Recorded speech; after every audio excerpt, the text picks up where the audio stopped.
This channel does not promote any violence, harmful, or illegal activities. All content provided by this channel is meant for an educational and information purpose only. রক্তাক্ত দালাল straight, Sensex পড়ল 1400 point. বড় ক্ষতির সামনে বিনিয়োগকারীরা। এমন কি বিপত্তি নেমে এলো শেয়ার বাজারে? কোন শেয়ার নামলো? কতটা লোকসানের শিকার হলেন আপনি? জানতে চোখ রাখুন আইপ্লাস নিউজ ডিজিটালের এই বিশেষ প্রতিবেদনে। শেয়ার বাজারের উত্থান পতন নতুন কিছু নয়, কিন্তু গত কয়েক মাসে সেইভাবে লাভের মুখ দেখেননি বিনিয়োগকারীরা। শুক্রবারও রীতিমতো ভরাডুবি শেয়ার বাজারে। এদিন এক ধাক্কায় সেন্সেক্স পড়ল 1400 পয়েন্ট, আর যার ফলে রীতিমতন চিন্তায় রয়েছেন বিনিয়োগকারীরা। শুক্রবার বাজার বন্ধ হওয়ার পর দেখা যাচ্ছে 1414 পয়েন্ট পরে এই মুহূর্তে সেন্সেক্স এসে দাঁড়িয়েছে 73,000-এর ঘরে। এই সপ্তাহের শুরুর দিকে যা ঘোরাঘুরি করেছিল 75 বা 76,000-এর ঘরে, এদিন 420 পয়েন্ট পরে নিফটি 50 এসে দাঁড়িয়েছে 22,000-এর ঘরে। 399 পয়েন্ট পরে ব্যাংক নিফটি এখন 48,000-এর ঘরে। 2024 সালের 26শে সেপ্টেম্বর বাজার বন্ধের সময় 26,216 পয়েন্টে ছিল ভারতের বেঞ্চমার্ক সূচক নিফটি 50। সেই সময় থেকেই ধীরে ধীরে পড়তে থাকে সূচক। একইভাবে এই একই সময়ে বিএসই সেন্সেক্স 85,836 পয়েন্টে এসে দাঁড়িয়েছিল। তারপর থেকে 17 ফেব্রুয়ারি পর্যন্ত সময়কালের মধ্যে প্রায় 12% পড়েছে এই দুই বেঞ্চমার্ক ইন্ডেক্স। মূলত ট্যারিফ চাপানো নিয়ে ট্রাম্পের ঘোষণার পর হুড়মুড়িয়ে পতন দেখা গেল ভারতীয় শেয়ার বাজারের। মার্কিন প্রেসিডেন্ট ঘোষণা করেছেন যে মার্চ মাসের 4 তারিখ থেকে চীন, কানাডা, মেক্সিকোর পণ্যে বাড়তি যে কর, সেই কর লাগু করা হবে।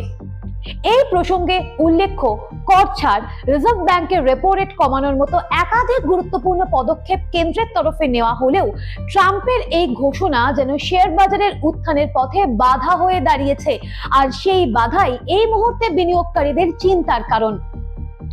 বিদেশি বিনিয়োগ ভারতীয় বাজার থেকে বেরিয়ে যাওয়াও শেয়ার বাজারের এরকম রক্তাক্ত হওয়ার জন্য দায়ী। দীর্ঘদিন ধরেই ভারতের শেয়ার বাজার থেকে ক্রমশ বেরিয়ে যাচ্ছে বিদেশি বিনিয়োগ, আর তার প্রভাবেই হু হু করে পড়ছে শেয়ার সূচক। এনএসডিএল এর তথ্য বলছে 2025 সালেই 1,13,00,000 কোটি টাকার বিদেশি বিনিয়োগ ভারতের শেয়ার মার্কেট ছেড়ে বেরিয়েছে। এর মধ্যে শুধু ফেব্রুয়ারি মাসেই 47,000 কোটি টাকা বেরিয়ে গিয়েছে। এদিন অর্থাৎ শুক্রবার Patanjali Foods, Granules India, Aditya Birla Real Estate, Deepak Fertilisers এবং রেডিংটনের মতন স্টকগুলি সবথেকে বেশি ক্ষতিগ্রস্ত হয়েছে। তবে এর পাশাপাশি KEI Industries, Star Health and Allied Insurance, Polycab India, IEX, আর কেবল এবং কোল ইন্ডিয়ার মতো স্টকগুলিতে বেশ ভালো কেনাকাটা দেখা গিয়েছে। তবে এই কেনাকাটাও কিন্তু নিশ্চিন্ত করতে পারছে না বিনিয়োগকারীদের। এর পাশাপাশি এদিন TCS, Bharti Airtel, Bajaj finance, Maruti Suzuki, UltraTech সিমেন্টের শেয়ারে দেখা গিয়েছে ভয়াবহ ধস। মার্চ মাসে কি হবে শেয়ার বাজারের হাল, সেদিকেই এই মুহূর্তে তাকিয়ে রয়েছেন বিনিয়োগকারীরা।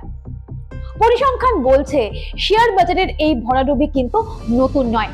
যদি একটু অতীতে ফিরে যাওয়া যায়, সেক্ষেত্রে 2008 সালেও এমন ভাবে রক্তাক্ত হয়েছিল দালাল স্ট্রিট। 2008 সালেও এমন ভাবে চিন্তার সম্মুখীন হয়েছিলেন বিনিয়োগকারীরা। পরিসংখ্যান বলছে 2008 সালেও এরকমই শেয়ার বাজারে একটা ধসের পরিস্থিতি দীর্ঘদিন ধরে চলেছিল। তাই শুধুমাত্র সংখ্যা দিয়ে বা কোনো অর্থনৈতিক পদ্ধতিতে সেই ক্ষতির পরিমাপ করতে যাওয়া এই মুহূর্তে বোকামি হবে। সেই সময় অর্থাৎ 2008 সালে যে কত মানুষের চাকরি গিয়েছে, কত মানুষের বাড়ি গিয়েছে, আবার কত মানুষের জমানো পুঁজির শেষ বিন্দুটুকুও খরচ হয়ে গিয়েছে, তার কোনো ইয়ত্তা নেই। সেই সময় থেকে অর্থাৎ 2008 সালের পরে 2024 সালেও বেশ খানিকটা ক্ষতির সম্মুখীন হয়েছিল শেয়ার বাজার। সেই সময়ও শেয়ার বাজারের বিভিন্ন সূচকে যথেষ্ট পতন দেখা গিয়েছিল। 2008 সাল, 24 সাল এই সময়ের মাঝের যে বছরগুলিতে কিছুটা হলেও শেয়ার বাজার ঘুরে দাঁড়িয়েছিল। এই সময় দাঁড়িয়ে অনেকেই মনে করেন যে শেয়ার বাজারে টাকা ইনভেস্ট করা খুব গুরুত্বপূর্ণ এবং খুব ভালো একটা বিষয়।